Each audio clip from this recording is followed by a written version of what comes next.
តើអ្នកដឹងទេថាការគ្រប់គ្រងហិរញ្ញវត្ថុដ៏រឹងមាំគឺជាឆ្អឹងខ្នងនៃភាពជោគជ័យសម្រាប់គ្រប់អាជីវកម្ម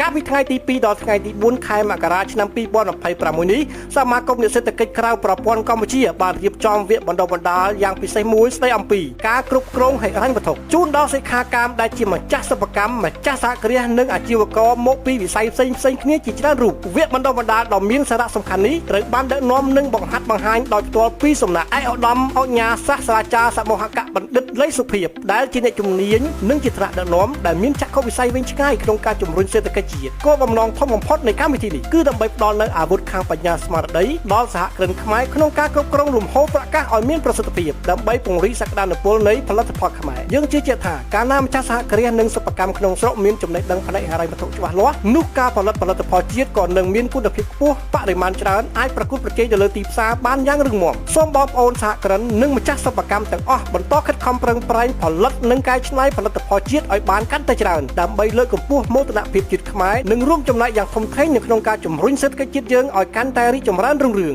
ខ្មែរធូរបានខ្មែរប្រើប្រាស់ផលិតផលខ្មែរសេដ្ឋកិច្ចជាតិកាន់តែរឹងមាំ